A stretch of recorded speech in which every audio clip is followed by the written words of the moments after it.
আলোচিত মাদক সম্রাট ল্যাংড়া রুবেল তাকে গ্রেপ্তারের বিষয়ে এবং তার একটি শুটিং ইনসিডেন্টের বিষয়ে ব্রিফ করার জন্য আপনাদেরকে এখানে স্বাগত জানাইছি। আপনি আমার সঙ্গে আছেন আমার জয়েন্ট কমিশনার এবং ডিসি মিরপুর এবং এডিসি মিরপুর।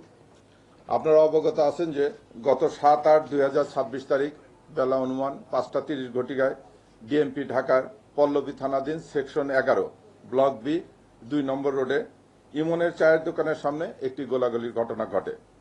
উক্ত ঘটনায় ভিকটিম আলমগীরের পেটে এবং মাথায় গুলিবিদ্ধ হয়। একই ঘটনায় জ্যোৎস্না নামে জনৈক মহিলা, পথচারী মহিলা পায়ে গুলি লেগে আঘাতপ্রাপ্ত হন। এ বিষয়ে ভিকটিমের স্ত্রী রিনা আক্তার পল্লবী থানায় বাদী হয়ে একটি মামলা দায়ের করেন। এই মামলা শুটিং ইনসিডেন্টের পর হইতে ডিবির মিরপুরের একটি চৌকস টিম মামলা ঘটনা সংক্রান্তে ছায়া তদন্ত শুরু করে।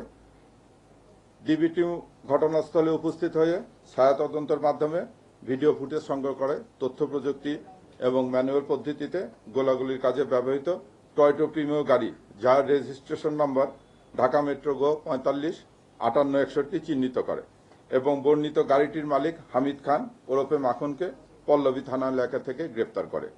ব্যাপক জিজ্ঞাসাবাদে হামিদ জানায় যে গাড়িটি তার নামে রেজিস্ট্রেশন করা হইলেও গাড়ির প্রকৃত মালিক কুখ্যাত মাদক ব্যবসায়ী রুবেল ওরফে ল্যাংড়া রুবেল। হামিদ মাদক সিন্ডিকেটের অপর সদস্য এবং ঘটনার সাথে সম্পৃক্ত অন্যান্য আসামিদের নাম প্রকাশ করে। তার তথ্যের ভিত্তিতে ল্যাংড়া রুবেলের সহযোগী পারভেজ এবং রাব্বিকে পল্লবী থানাধীন কালশি এলাকা হইতে গ্রেপ্তার করা হয়। একই সময় তাদের নিকট থেকে ল্যাংড়া রুবেলের ব্যবহৃত একটি সাদা রঙের টয়োটা ভক্সি গাড়ি, যার রেজিস্ট্রেশন নম্বর ঢাকা মেট্রো 12 সিরিয়ালের 6336 এবং এর ভিতরে থাকা 1000 পিস ইয়াবা উদ্ধার করা হয়।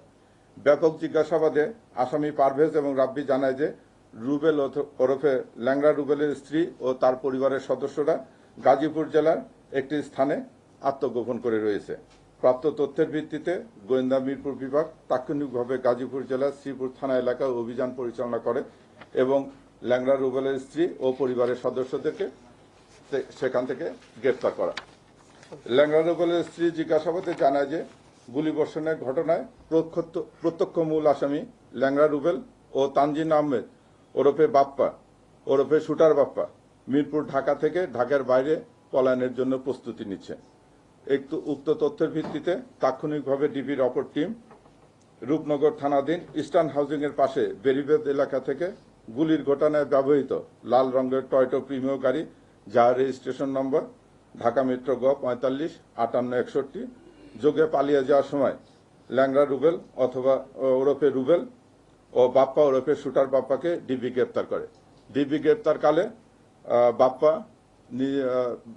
গাড়ির ভিতর থেকে বের হয়ে যখন দৌড়ে পালানোর চেষ্টা করে তখন সে একটা ওয়ালের সঙ্গে হোঁচট খেয়ে পড়ে সে ল্যাংড়া রুবেল পায়ে আঘাতপ্রাপ্ত হয়। পরবর্তীতে তাকে আমরা হসপিটালে নিয়ে যে তার পা ফ্র্যাকচার হয়েছে, তাকে ব্যান্ডেজ করে নিয়ে আসা হয়েছে।